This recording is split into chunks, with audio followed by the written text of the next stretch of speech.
Hello, everyone. Hope you can see us well, hear us well. Can you maybe drop a hello in the chat or something for us to know that everything's working right?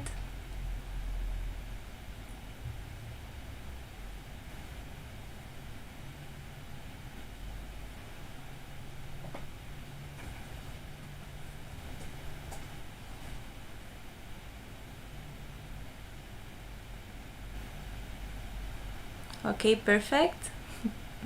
Thank you. Hello, I'm Sara Mezani, EPSA Publications Coordinator, and it is my pleasure to welcome you to this special live episode from Brussels. I have with me Rita. Rita is from Junior Enterprises Europe. Thank you very much, Rita, for accepting our invitation to this podcast and teaching us more about entrepreneurship and your role within Junior Enterprises. I will let you introduce yourself as well before we continue. Yeah, thank you so much, and thank you for the invitation for being here. It's a pleasure to be here today and take part in the podcast. As Sara told you very well, my name is Rita Antures, and I'm Secretary General of Junior Enterprises Europe. I had a bit of a long path in the Junior Enterprises network already. I'm from Lisbon. Also, I'm studying pharmaceutical sciences, which is funny, and I started in a junior enterprise that was based in my faculty. So I come from a background of pharmaceutical sciences. I then continued my path, and this year I'm doing my mandate here in Brussels as Secretary General, as I told before.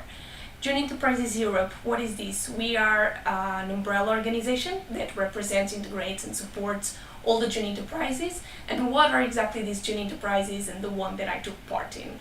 So junior enterprises are like businesses, like small companies, run exclusively and managed exclusively by higher education students, and they provide services to companies, institutions and individuals.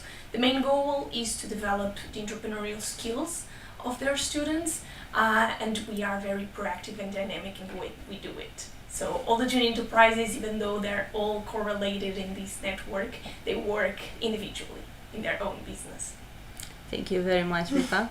And that you may also mentioned being dynamic. I encourage all of you to also be dynamic today during this podcast. If you have any questions during the episode, feel free to drop them in the chat. We will surely get to them by the end of the episode. Diving into today's topic, which is truly being a young entrepreneur or becoming one, specifically in healthcare, which is something that I know a lot of our colleagues aspire to, but maybe don't know or are afraid of which first steps to take. I would first like to ask you, in your perception, what it means to be an entrepreneur and what one would need in order to become one.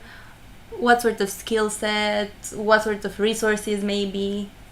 Okay, so in my perception, being an entrepreneur is starting your own business, being dynamic and taking these financial risks or these risks to start your own business and go on with your idea that you feel like this problem that you feel it needs to be fulfilled, and being very proactive in this approach.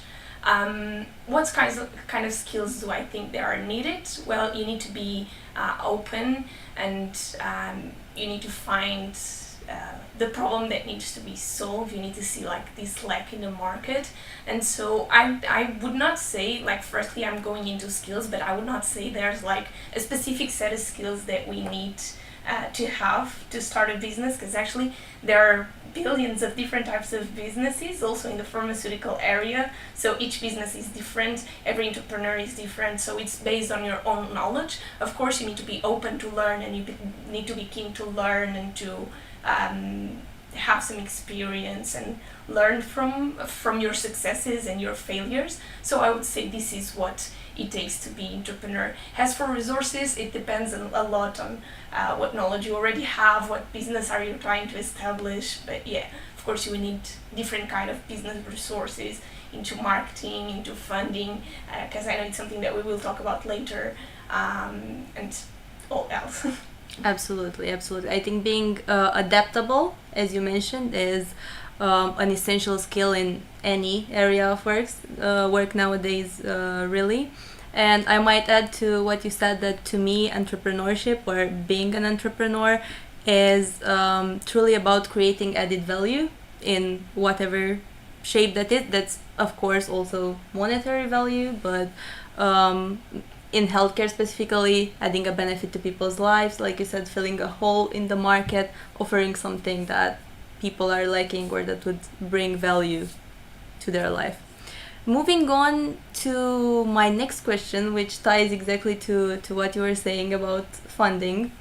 I know that the fear of many students, of many young professionals, is that in order to start something, you need a lot of money. This is the common perception, that you cannot start a business or an enterprise without having a considerable sum of money. And what I wanted to ask you is it in your opinion still possible to open something even if you don't personally have extensive funds? Are there maybe alternate funding options? And separate from that, in a way, is having money truly the most important thing in starting a business? Well, starting from the end, no, it's not the most important thing.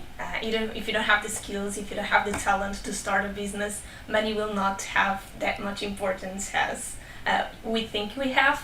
Has from not having the personal sum of money to make our own investment. Of course, there are always external fundings that we can ask for and we can try to have.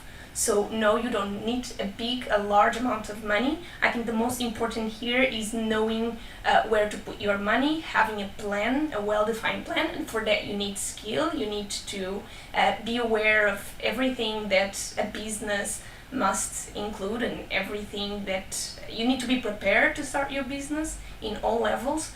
So I would say here it's kind of dynamic. But yeah, like on funding, I would not go much further into this, but I would say, like, of course, many would see this as a setback, but we need to see, like, if we are smart in how we are investing in our business, and if we are smart in what type of topics or characteristics we are investing our money, we can actually start generating some value back that we can then reinvest in our business and start growing it piece by piece. Absolutely. And I also think that us as pharmacy students or generally healthcare professionals in general are in quite a privileged state regarding funding, just because there are a lot of grants that we can apply for, European level ones, national ones. If we have also like a mid-step, maybe for students or for young professionals, youth in general, if they want to get their feet wet, let's say, there are also this type of funds that you can apply to that don't necessarily give you a lot of money, but enough to do a little project, to learn more about starting a business. EU solidarity funds, a lot of different things like this. Truly, if you look into it, if you research, and if you are passionate about opening an enterprise, there are definitely other options, like you were saying. Also, moving on to this people aspect, because you also mentioned that there are different sets of skills, and maybe it could be useful to have a partner. And this really ties to the next thing that I had on my list, which is really, how important do you think having a partner is in starting a business, and on what criteria should we maybe pick the partner that we want to go into business with?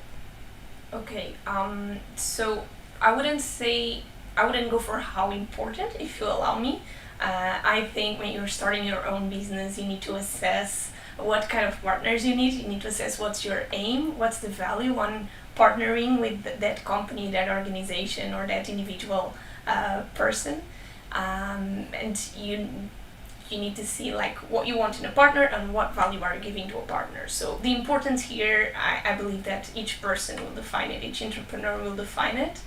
But then, yes, of course, when you're starting a business and when you want to learn more to start a business, you want to create a network of contacts, you want to have a lot of stakeholders involved in order to have more success in starting your business and everything. Like, we can do something alone, but we do it better if we create a network and we create a group, and the same applies here.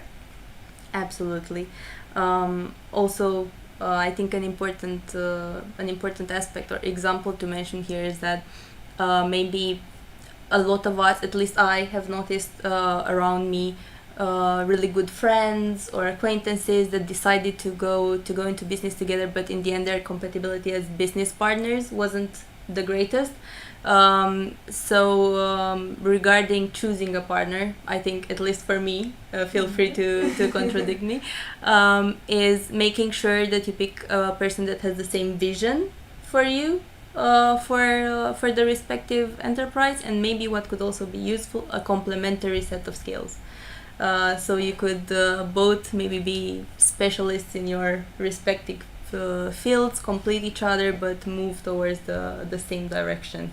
For sure. I mean, the positive thing on starting your own business is that you define what are the values, you define what is the vision, and you define what is the aim of what you want to pursue. So when you're looking for partners or other type of stakeholders, you are looking for someone that has the same goal as you have, or the same vision that you have, at least.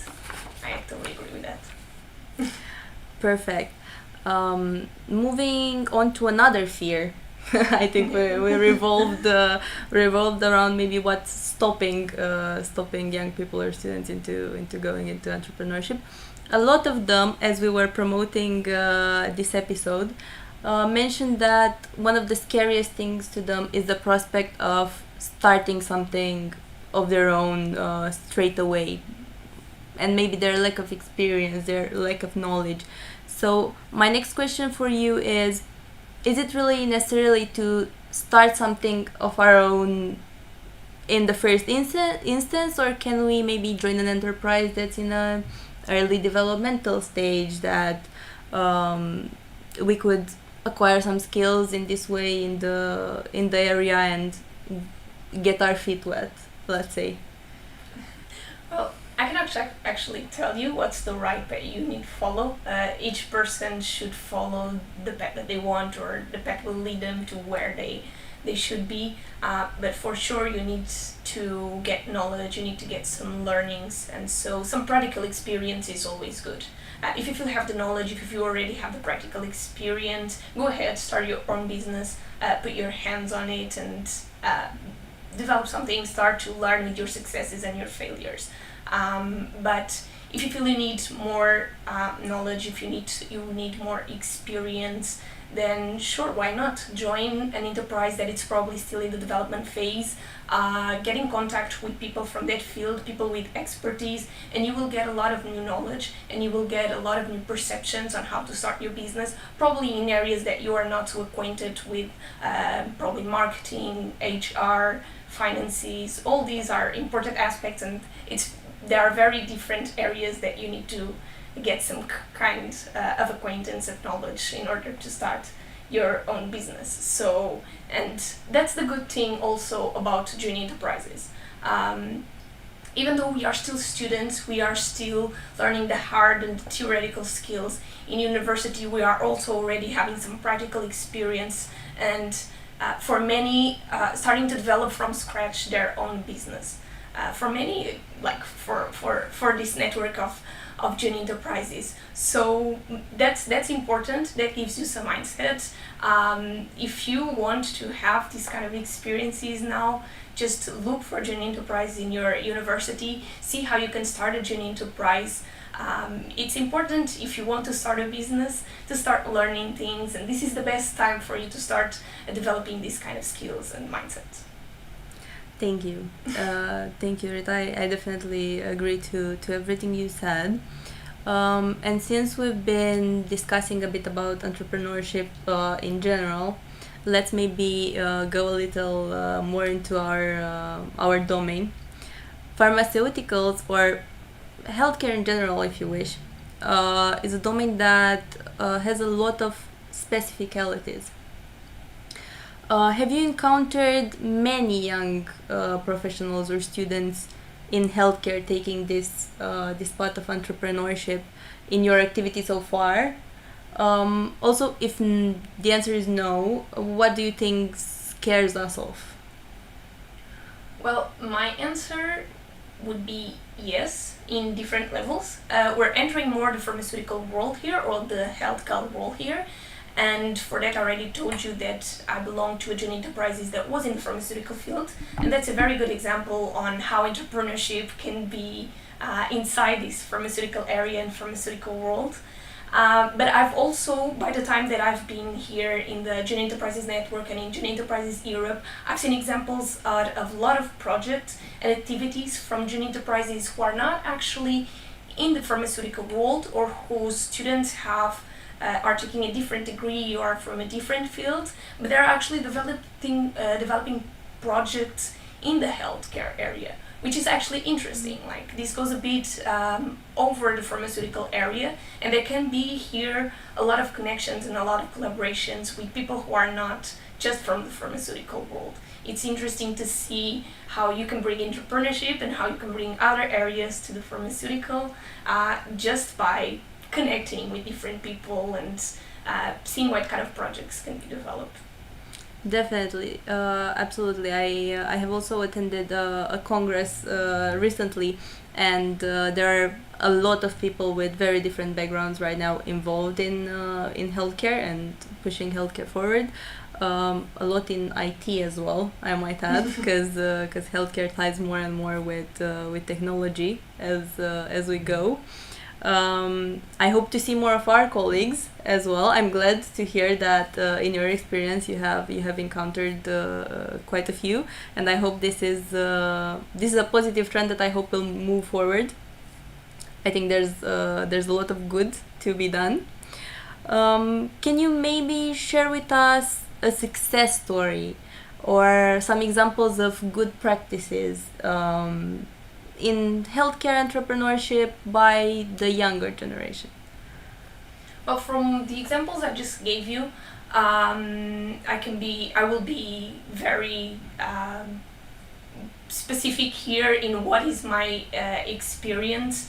Like, my journey enterprise has developed this mindset of entrepreneurship and has come to develop entrepreneurial skills for their members in the pharmaceutical world. So by their activities and their services, they're joining here the best of both worlds that we are talking here today. I know some other examples in our network, as I told about people who are not necessarily in this area of pharmaceutical and have been developing, for example, joining IT, joining engineering, have been developing devices that help to monitor symptoms of people, to better diagnose diseases, that have been developing prosthetics for handicapped or amputated people to be able to run in the Paralympics, for example. So there are a lot of interesting, because it becomes interesting. It doesn't need to be like a very theoretical, a very boring thing. There are a lot of opportunities in the healthcare if we join it with other areas, with engineering, with IT people, with management people, and we can see what kind of projects we can take out of it. We in the pharmaceutical world have this knowledge about sciences, this more theoretical about an investigation knowledge, and we can join it with all these areas and create great projects and go really far away. Absolutely, I think this multidisciplinary approach is what is going to push us further, not only in healthcare, but definitely in healthcare as well. Now I would suggest that we also turn our attention to some questions from the audience. Sure. Either from the chat, if anyone would like to drop any questions in the chat, or from our Instagram account. And I will start with a few of the ones that I have noted here.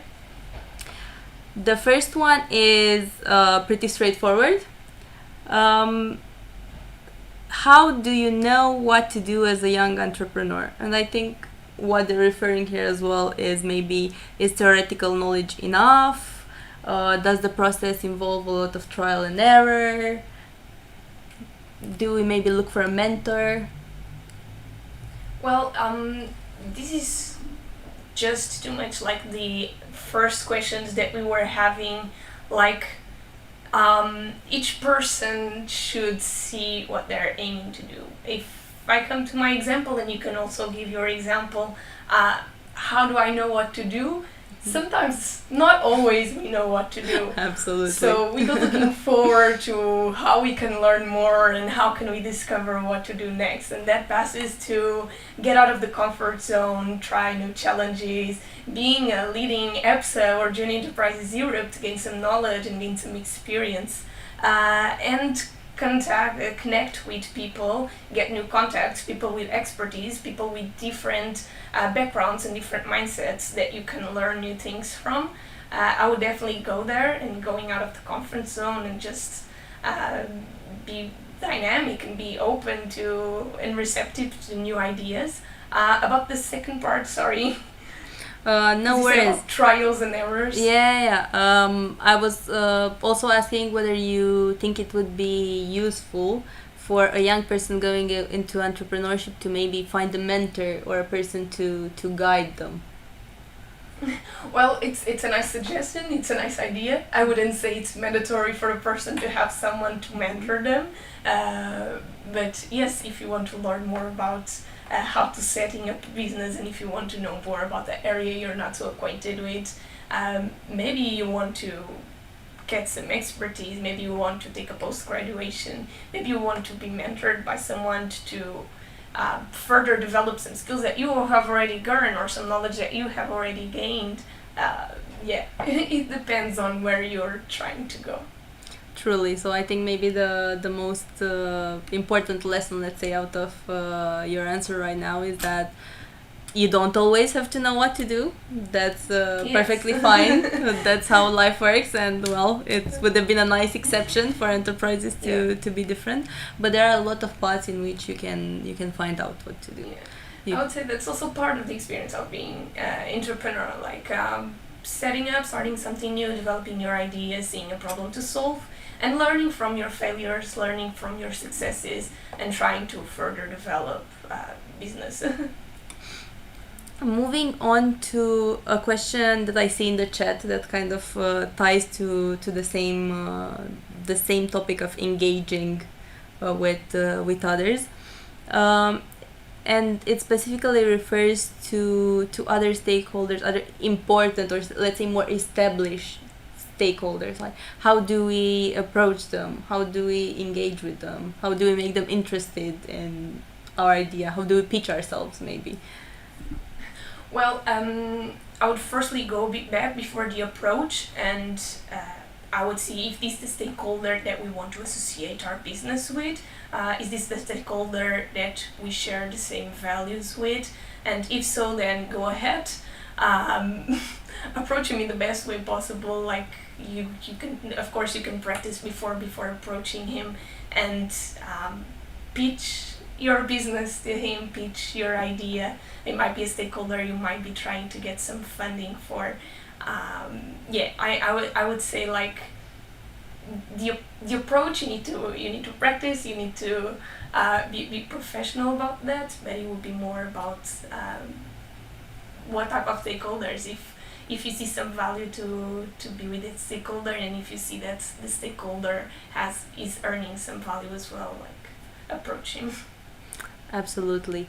And continuing this idea that you just mentioned, it's also important what you're looking at, definitely what you're looking for in them. If it's funding, maybe go to them with a project map, have things already written, already figured out, present the project in detail, so they feel like this is something that you have knowledge on, not that you're just starting or that you're dreaming about but don't have any concrete ways to start. If it's someone that you recognize maybe at an event, just go and talk to them. This is also a way of getting to know people. email them, whichever opening maybe you have in your communication with them. Take it, present your idea, present your project, be articulate, and not all partners are going to you're going to stick with. Maybe they won't want the partner, maybe you won't want the partnership. It's something you figure out on the way, but that you definitely shouldn't be scared to try and to reach out.